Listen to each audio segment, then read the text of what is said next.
Et notre Dieu, nous voulons te dire merci parce que tu es présent. Tu as dit là où 2 ou 3 sont assemblés en ton nom, Seigneur, tu es là. Et nous voulons te saluer ce soir encore pour ta présence. Père, qui est comme toi?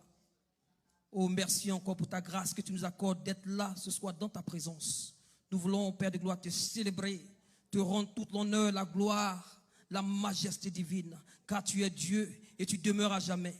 Merci encore pour ce soir, pour ta parole que tu as préparée d'avance, pour nous parler. Seigneur, dispose nos cœurs, notre Dieu, que nous puissions recevoir cette parole avec empressement. Et que, Seigneur, tout ce qui veut se lever contre sa parole ce soir soit lié au nom de Jésus-Christ. Nous te bénissons, Père, pour tous tes bienfaits. Au nom de Jésus, nous avons prié. Amen. Est-ce qu'on peut acclamer le Seigneur, notre Dieu? Acclame le roi de gloire. Acclame Jésus. Dis à ton frère, sois béni. Alléluia.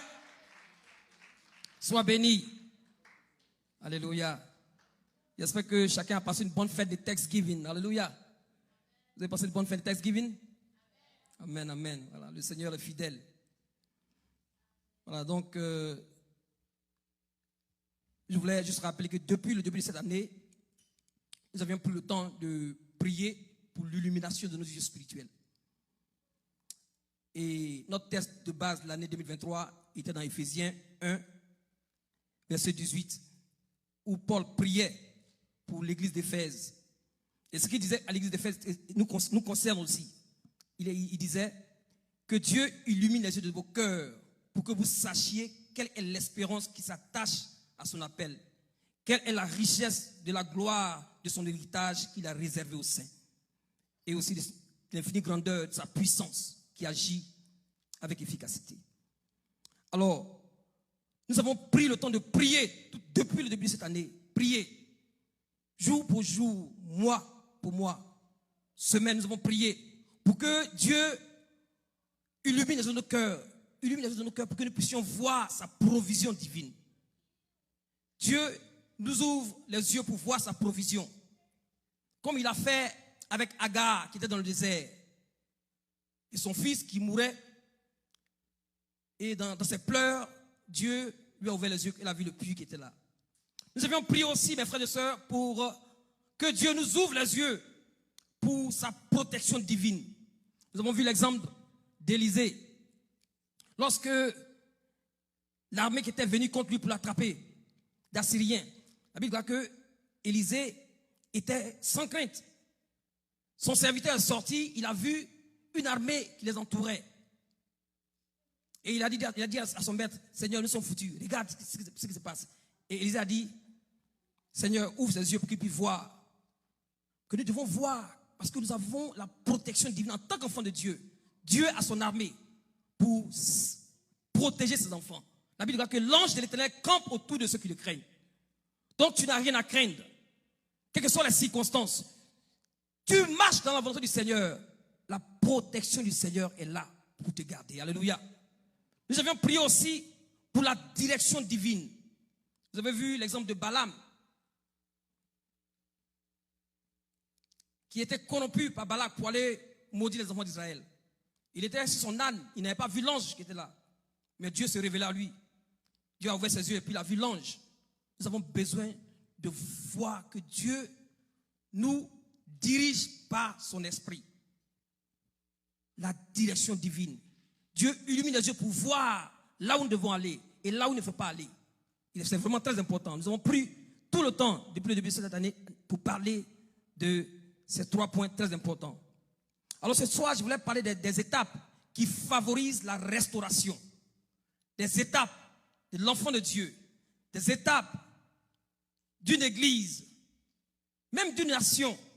Des étapes qu'il faut poser ou faire pour obtenir ou bien favoriser la restauration.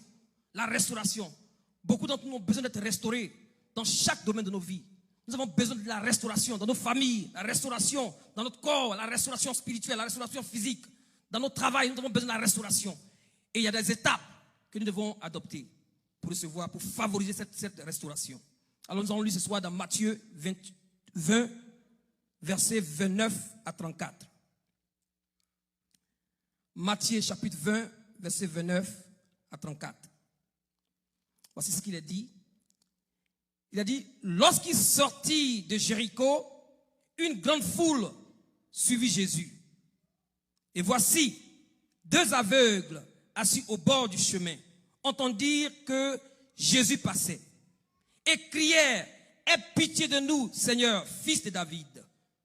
La foule les reprenait pour les faire taire, mais ils criaient plus fort, aie pitié de nous, fils de David. Jésus s'arrêta et les appela et dit, que voulez-vous que je fasse? Ils lui dirent, Seigneur, que nos yeux s'ouvrent. Ému de compassion, Jésus toucha leurs yeux. Et aussitôt, ils recouvrèrent la vue et le suivirent. Amen. Parce que notre texte est vraiment très court. C'est une histoire qui est vraiment très enrichissante, qui nous montre des étapes pour la restauration. Des étapes pour la restauration. Et ces aveugles, nous allons voir ce soir 6 étapes qui favorisent la restauration.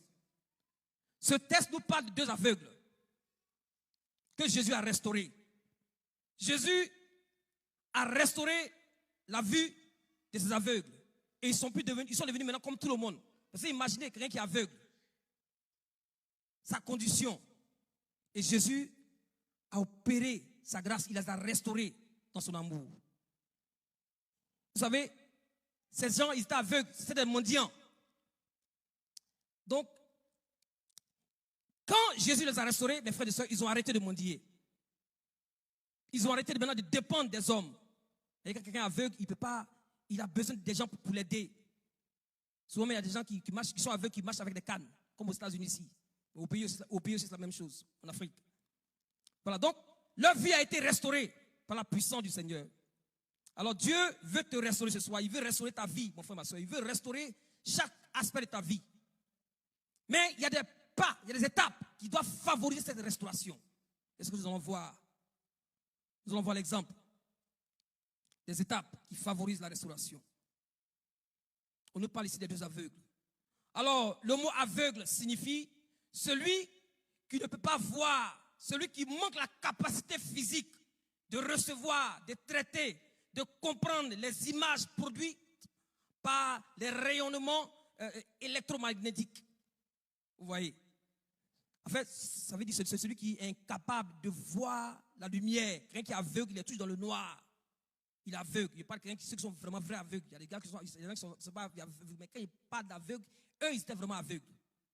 Ils ne voyaient pas. Quelqu'un qui est aveugle, il est dans le noir, il est dans les ténèbres. Il passe tout le temps dans les ténèbres. Alors ici, Jésus, il était en route pour aller à Jérusalem. Mais il devait passer à Jéricho. Et c'était à Jéricho, sur la route de Jéricho. Il est dit ici. Vous savez, Jésus il allait de lieu en lieu et il exerçait son ministère. Il allait là qu'il parlait de lieu en lieu, de ville en ville, pour guérir les malades, pour restaurer ceux qui étaient, pour délivrer ceux qui étaient dans l'empire du diable. Jésus allait de lieu en lieu pour faire son ministère. Alors, c'est dans son chemin de ministère. Voilà ces 2 aveugles. Mais quand Jésus partait, il y avait une foule derrière lui. Une foule suivait Jésus-Christ. Pour plusieurs raisons. Quand Jésus était là, il y a des gens qui suivaient Jésus. Alors regardons ensemble. C'était pendant la fête, c'était pendant la période de la Pâque. Il y avait beaucoup de personnes. Puisque c'était la fête, les gens venaient de partout. Et la Bible nous dit ici qu'il y avait une grande foule qui suivait le Seigneur pour aller à Jérusalem. Pour commémorer la fête de la Pâque. Et sur la rue de Jéricho étaient ces 2 aveugles. Ils étaient toujours placés, ils étaient là au bord de la route pour faire quoi? Pour demander, pour commander. Pour que les gens, vous savez, ce jour-là, c'est vraiment un jour merveilleux pour eux aussi parce que les gens allaient venir de partout. Donc ils s'attendaient que les gens viennent, là comme ça, ils allaient demander quelque chose pour recevoir. Et ce jour-là, ils étaient là, ils attendaient. Et comme Jésus partait à Jérusalem, il partait à Jérusalem, mes frères et sœurs, pour donner sa vie, pour mourir à la croix. Il allait se sacrifier pour l'humanité. Et c'est sur ce chemin-là que Jésus a raconté. Ces 2 aveugles-là, ils étaient là. Ils étaient là, au bord, ils attendaient. Regardons ensemble, verset 29, il est dit. Lorsqu'il sortit de Jéricho, une grande foule suivait Jésus. Et voici, deux aveugles, assis au bord du chemin, entendirent que Jésus passait. Et ils criaient, « Aie pitié de nous, Seigneur, fils de David. » Ici, nous devons retenir que les aveugles étaient assis au bord, ils mendiaient. Et la Bible dit qu'ils ont entendu que Jésus passait. Ils ont entendu que Jésus passait. Et ce jour-là était vraiment un jour particulier pour eux.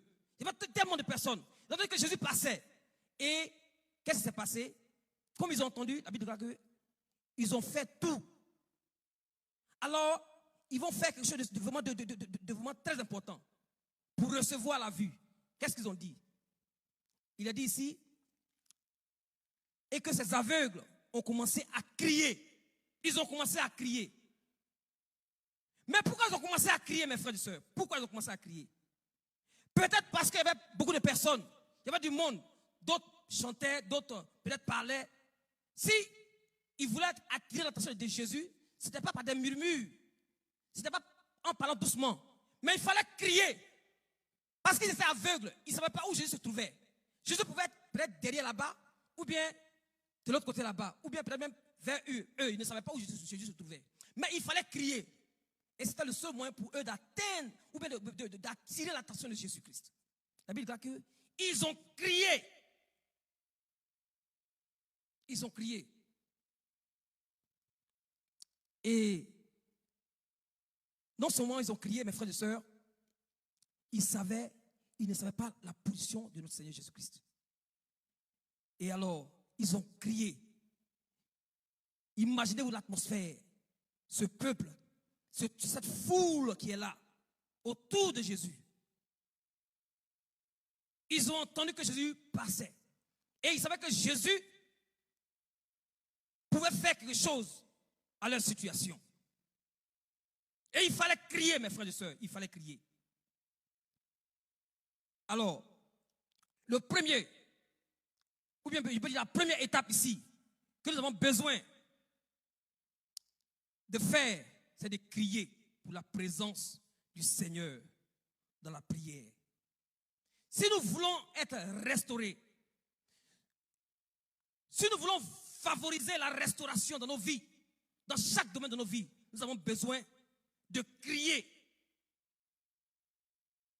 pour la présence du Seigneur dans la prière.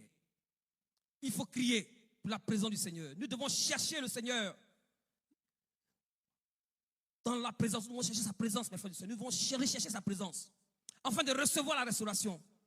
L'église de Jésus manque de chercher la présence du Seigneur. L'église de Jésus, aujourd'hui, on vient à l'église pour la bénédiction. Qu'est-ce que Dieu va faire pour moi? Ah, Seigneur, donne-moi du travail. Seigneur, donne-moi un mariage. Seigneur, donne-moi ceci, donne-moi cela. On ne cherche pas la présence de Dieu. Nous avons besoin de rechercher la présence de Dieu. Nous avons besoin de chercher la présence de Dieu. Comme ces aveugles, ils ne savaient pas où Jésus se trouvait. Mais ils ont entendu que Jésus passait. Jésus était là, il passait. Et la seule manière pour eux d'attirer l'attention de Jésus, il fallait crier. Nous avons besoin, mes frères et sœurs, de crier dans la prière pour favoriser la restauration dans nos vies. La prière est vraiment très importante. On ne doit pas négliger la prière. Crier au Seigneur. Nous devons crier et rechercher sa présence. Il ne faut pas négliger la présence du Seigneur. Si tu veux être restauré, tu as besoin de crier dans la prière. Rechercher la présence de Dieu dans le jeûne et la prière. Alléluia. La deuxième étape ici, c'est que ces aveugles ont persévéré. Regardons au verset 31. Suivez bien le texte, c'est là. Hein? Verset 31, il est dit. Et ils dirent. Il est dit. La foule les reprenait pour les faire taire. Mais ils criaient plus fort. Aie pitié de nous, Seigneur, fils de David. Cette foule était vraiment indifférente au cri de ces aveugles. Cette foule était vraiment indifférente au problème de ces aveugles. Ils sont venus crier pour que Jésus les entende, pour qu'ils soient restaurés. Et les gens, ici, on les dit, la foule les reprenait pour les faire taire. Et c'est comme ça aussi, en tant qu'enfant, en tant que chrétien. Souvent, nous sommes indifférents aux problèmes des gens. Souvent, au travail, les gens viennent nous parler de leurs problèmes. Au lieu de leur montrer le chemin, au lieu de les aider pour dire que non, voici, Jésus peut les résoudre. Jésus résout leurs problèmes. Nous sommes indifférents. La foule était indifférente aux problèmes de ces aveugles. Cette foule pensait à sa joie, parce que Jésus est là. À sa joie. Oui, on est là, on est avec Jésus. Oh, ils ne se souciaient même pas de ces aveugles qui étaient là. Pourtant, ils ont entendu que Jésus faisait auprès des miracles. Ils pouvaient dire non, mais il y a deux aveugles ici, on peut les ramener vers Jésus, il va les guérir. Mais ce n'était pas leur souci. Ce n'était pas le problème. Alors, ces aveugles, ils ne sont pas laissés intimider par la foule qui cherchait à le faire taire. Ils ne se sont pas laissés intimider. Mon frère, ma soeur, il ne faut pas laisser quelqu'un t'intimider quand tu veux être restauré par le Seigneur. Quand tu as un besoin d'être restauré, ne laisse personne t'intimider. Parce que c'est Dieu seul qui peut te restaurer. C'est lui seul. Tu dois vraiment, mon frère, ma soeur, crier vers le Seigneur. Et ne pas laisser qui que ce soit t'empêcher de recevoir ta restauration. Amen. Sûrement ces aveugles-là, peut-être que c'était la dernière fois qu'ils allaient. C'était la dernière occasion de voir Jésus agir dans leur vie.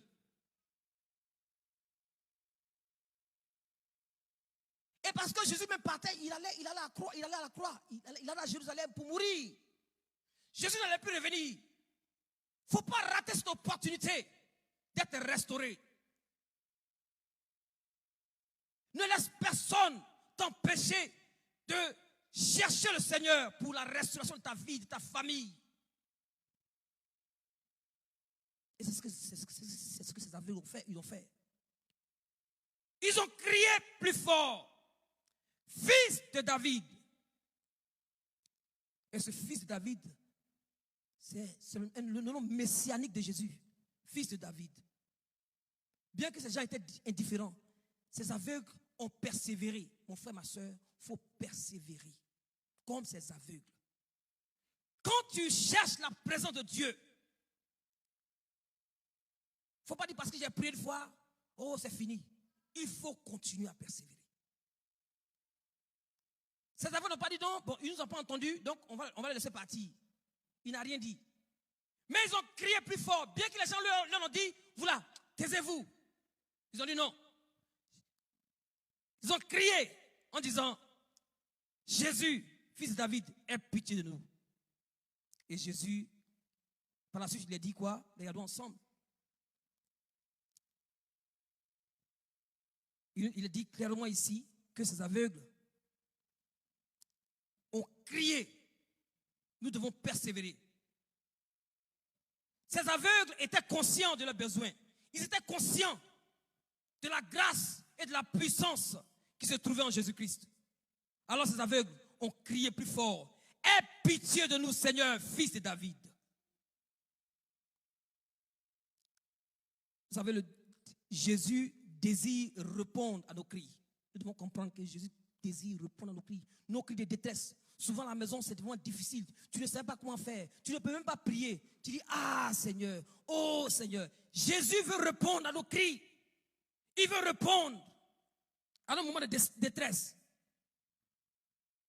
Il veut nous placer dans une place de sécurité, une place de restauration. Mais nous devons, mes frères et sœurs, persévérer dans la prière. Alors, regardons ensemble. Quel est le premier point? Il faut crier, rechercher la présence de Dieu. Deuxième point, c'est quoi? La persévérance. Il faut persévérer quand tu recherches la présence de Dieu. Ne laisse personne t'empêcher de chercher la présence de Dieu. Le troisième point, et la troisième étape, ici, pour favoriser la restauration des aveugles, est qu'ils avaient la foi en Jésus.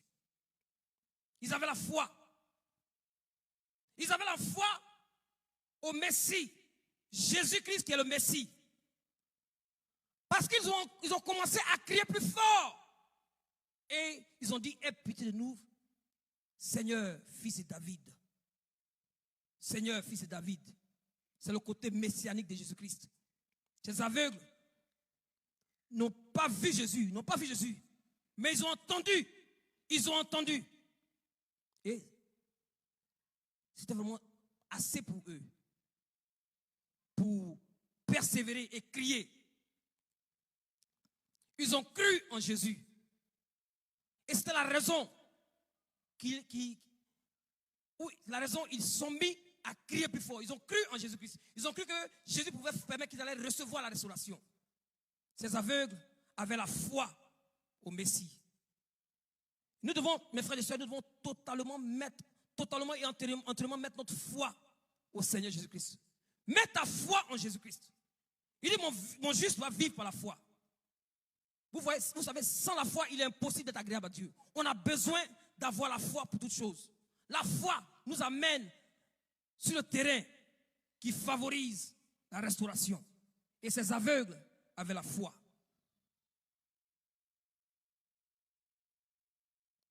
Ces aveugles avaient la foi.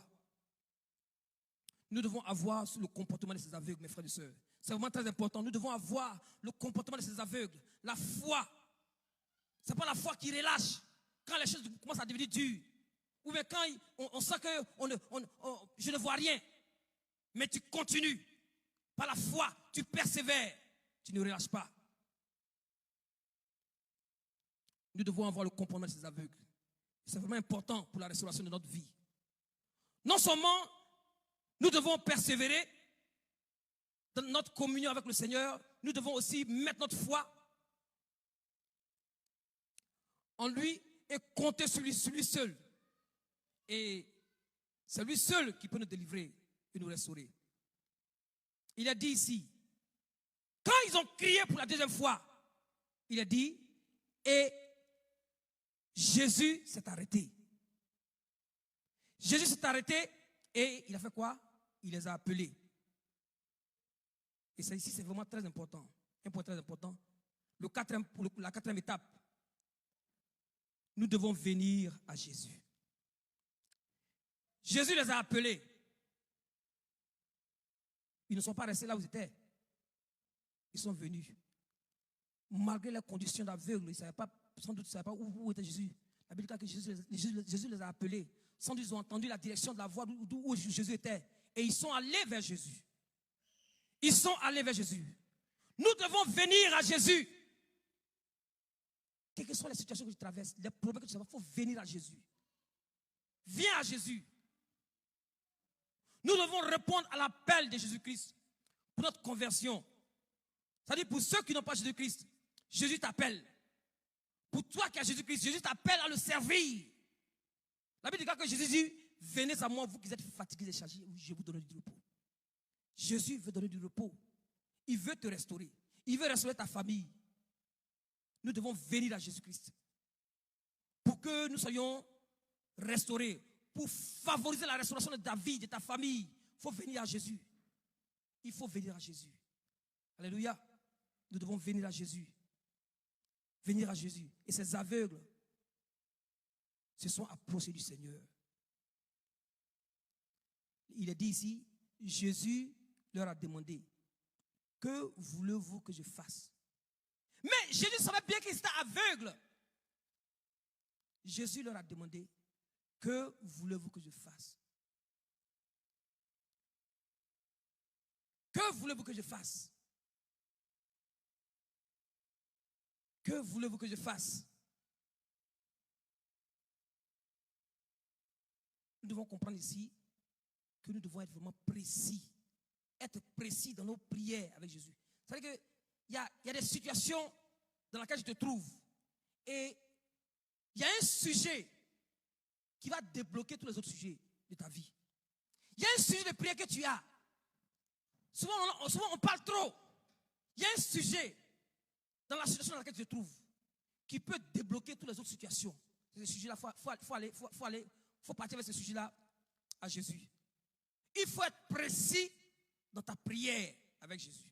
Jésus leur a demandé, que voulez-vous que je fasse?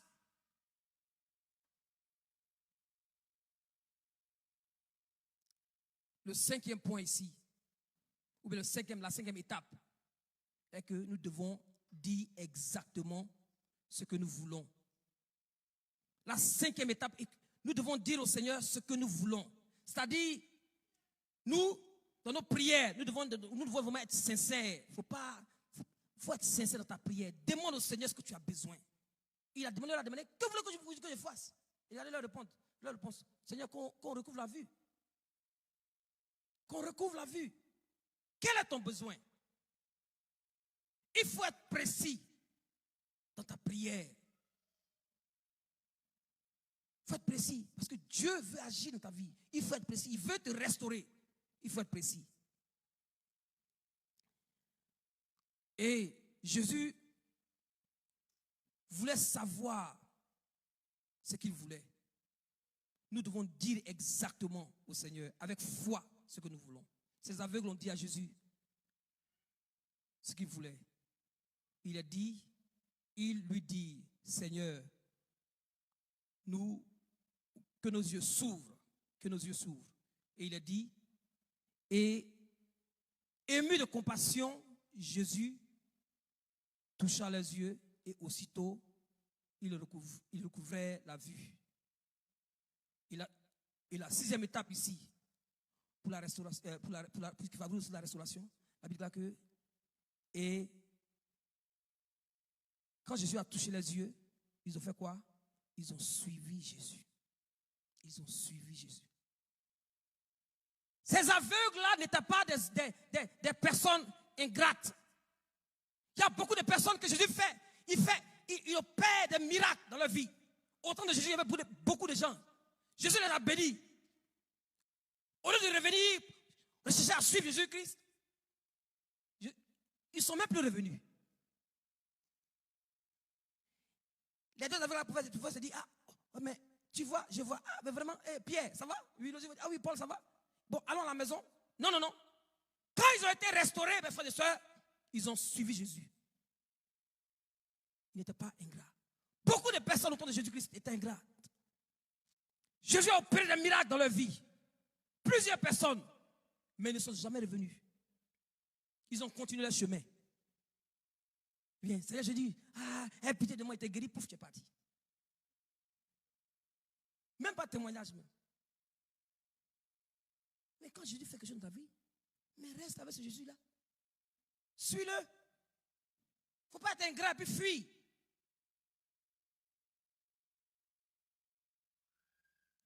Ces aveugles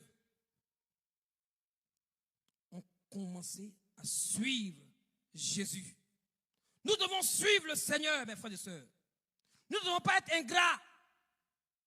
Nous devons être des hommes et des femmes qui reconnaissent ce que le Seigneur fait dans nos vies.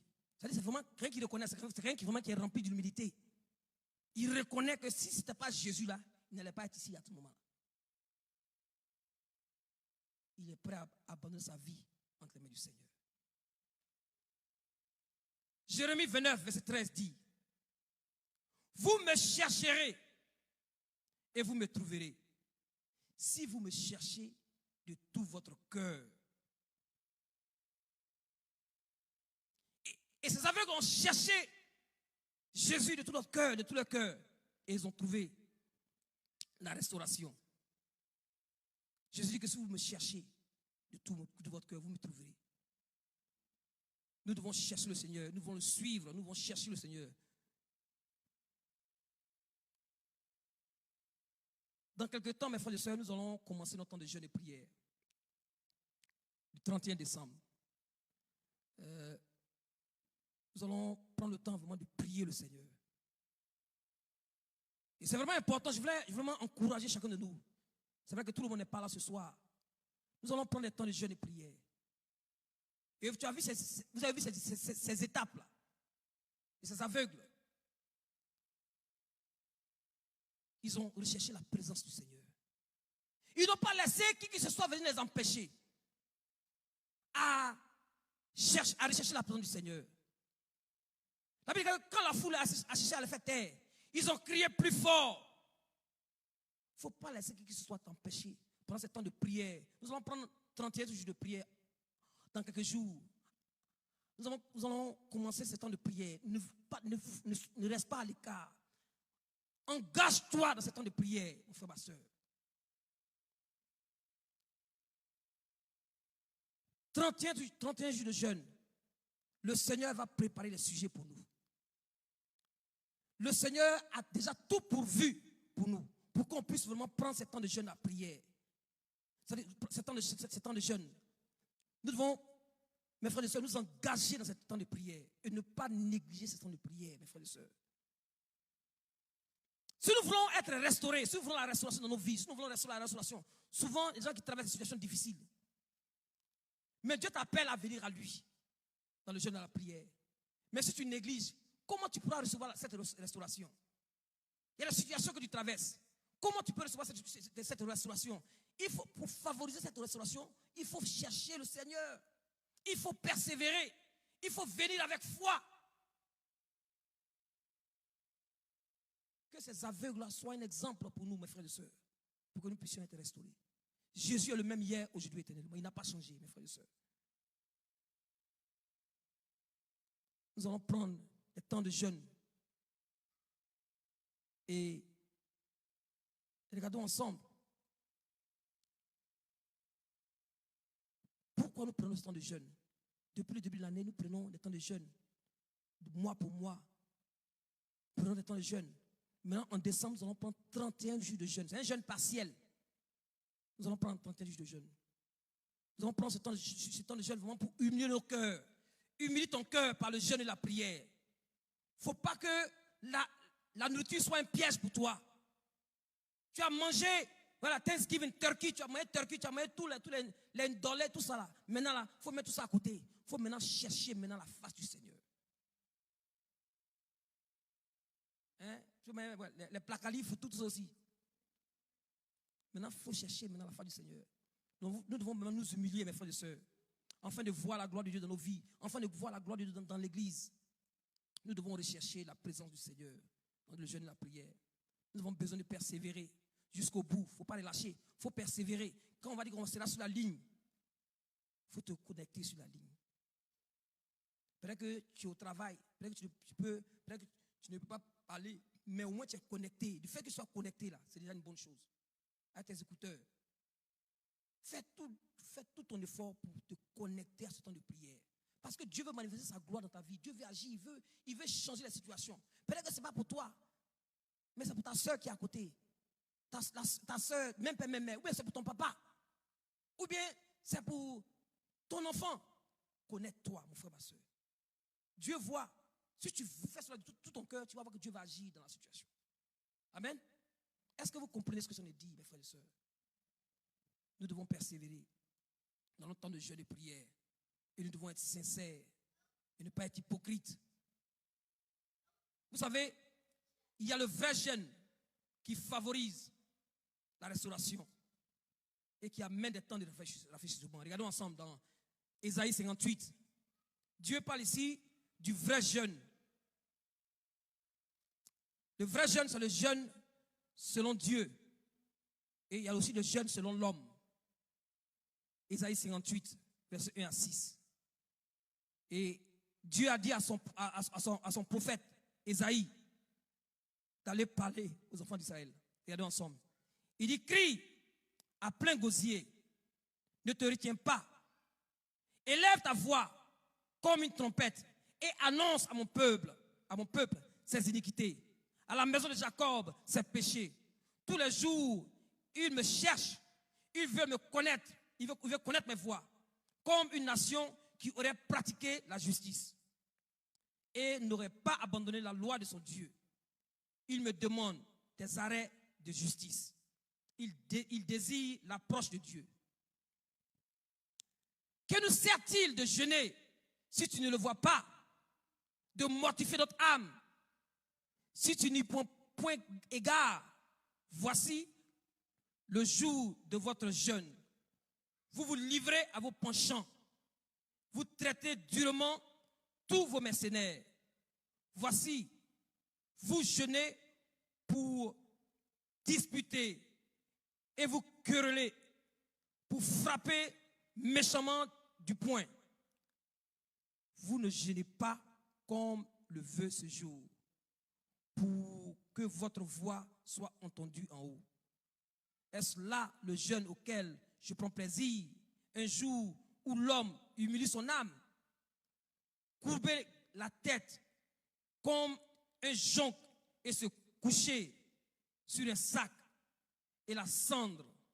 Est-ce ce que tu appelleras un jeûne, un jour agréable à l'Éternel? Voici le jeûne auquel je prends plaisir. Détache les chaînes de la méchanceté, dénoue les liens de la servitude, envoie libre les opprimés, et que l'on rompe toute espèce de joug. Partage ton pain avec celui qui a faim, et fais entrer dans ta maison les malheureux sans asile. Si tu vois un homme nu, couvre-le,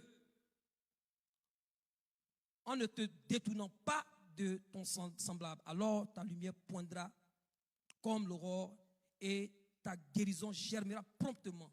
Ta justice marchera devant toi et la gloire de l'Éternel t'accompagnera. Et tu appelleras et l'Éternel répondra. Tu crieras et il dira, me voici. Alléluia. Alors ici, nous voyons qu'il y a un jeûne selon l'homme et un jeûne selon Dieu. Le jeûne selon l'homme, qu'est-ce que ça produit? Ça produit des contestations, des querelles, des méchancetés. En fait, c'est une grève de faim, quoi. C'est la grève de faim. Ceux qui jeûnent selon l'homme, Dieu nous appelle à jeûner. Tu es dans le jeûne et puis c'est les mauvaises choses.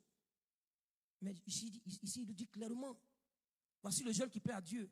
Le jeûne selon Dieu est différent du jeûne selon l'homme. Le jeûne selon Dieu est un jeûne où l'homme, c'est un jeûne où l'homme afflige son âme. Le vrai jeûne est celui que Dieu a choisi, qui consiste à rompre avec l'iniquité, c'est-à-dire tout ce qui est mal, et se délivrer de tout ce qui est jonc, les pratiques mauvaises, à donner ce que nous avons pour aider les autres. C'est-à-dire manifester la compassion, la libéralité. Il y a des conséquences. Il y a des bonnes conséquences pour le vrai jeûne, celui qui fait vraiment le vrai jeûne. Le vrai jeûne produit la lumière. Ça produit l'exaucement de nos prières. Il dit que quand on va crier, Dieu va entendre. Alléluia. Dieu veut nous restaurer. Et nous devons prendre vraiment ce temps de jeûne à cœur. Nous devons vraiment faire tous nos efforts. Depuis les années qui sont passées, tu n'as pas vraiment pris le temps de jeûner. Mais fais un effort cette année. Parce que Dieu veut manifester sa gloire dans ta vie. Je ne sais pas ce que tu traverses. Je ne sais pas ce que ta famille traverse. Je ne connais pas ta situation, mais Dieu connaît ta situation. Mais il t'appelle à prendre ce temps de jeûne à cœur.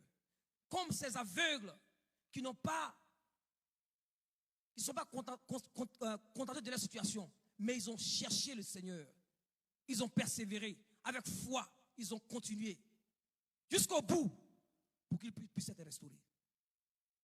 Alors, je voulais rapidement dans le programme que nous allons faire, que nous allons avoir à partir du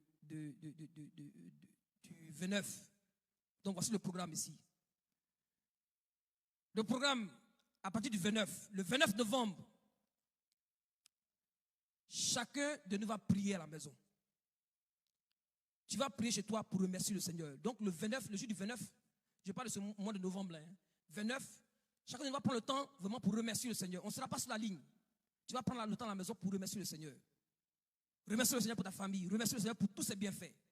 Et le 30 également, tu vas prier seul à la maison. Tu vas prendre possession des portes du mois de décembre. On ne sera pas sur la ligne. Tu vas prendre le temps de vraiment prier à la maison, toi seul, pour prendre possession. Parce que tu connais déjà comment ça fonctionne. Pour ceux qui sont sur la ligne, on prend possession des portes. Vous avez déjà des exemplaires déjà sur le WhatsApp et puis sur les emails que vous avez reçus. Donc, le 30, tu vas prier à la maison. Toi seul, prends possession des portes du mois de décembre. Et le 1er, nous allons être ensemble. Le 1er, c'est vendredi matin. Vendredi matin, nous serons sur la ligne de prière à 5 heures. On a fait ces 2 heures, il y aura une prière de 5 heures le matin, mais particulièrement ce vendredi, parce que nous avons la prière à l'église, nous serons à l'église. Donc à 5 heures, nous serons sur la ligne de prière. Il y aura 2 temps de prière dans le cours de la semaine pour favoriser nos frères et sœurs, peut-être d'autres qui vont au travail très tôt, n'ont pas le temps de prier. Si tu n'as pas pu prier le matin, tu pourras prier le soir à 20 heures. Mais vendredi, il faut noter que vendredi 30, vendredi 1er, nous serons sur la ligne de prière. 5 heures à 6 heures.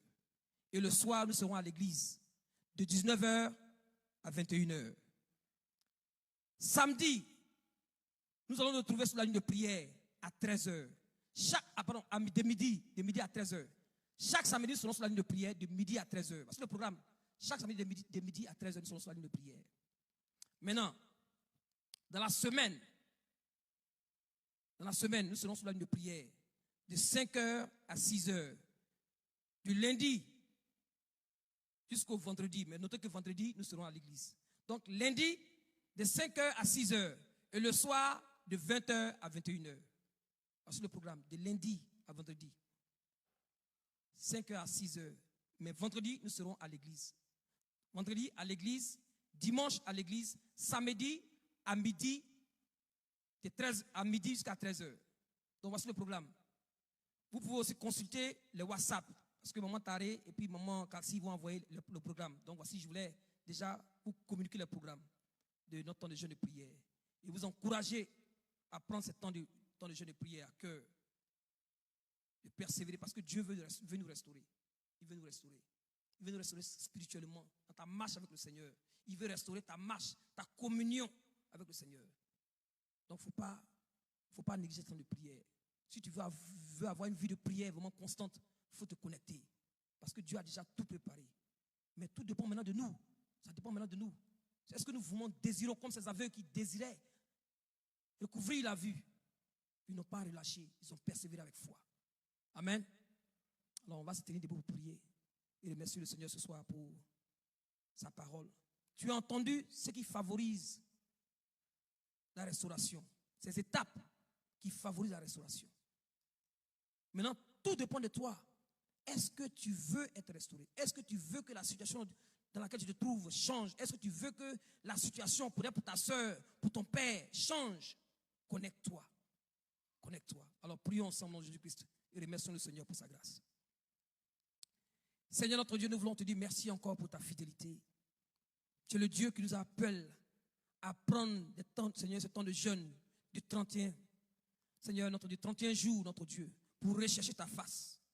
Et nous voulons te dire merci pour Seigneur, ces 6 étapes qui favorisent, notre Dieu, la restauration. Nous voulons être restaurés. Nous prions que ton Saint-Esprit touche chaque cœur, que personne ne soit indifférent à ce temps de jeûne de prière. Que tu touches chaque cœur, Seigneur, dans ton église. Que, Seigneur, tous puissent être connectés. Père de gloire, afin que ta gloire se manifeste. Nous voulons que ta gloire, nous voulons que, Seigneur, tu changes les circonstances de nos vies. Et que, Seigneur, c'est toi seul qui peux nous délivrer. Et c'est pourquoi nous venons à toi ce soir, pour que tu prépares nos cœurs, prépare ton église, prépare, notre Dieu, nos âmes, pour ce temps de jeûne de prière, afin que, Seigneur, ta gloire se manifeste dans nos vies. Oh, nous te bénissons.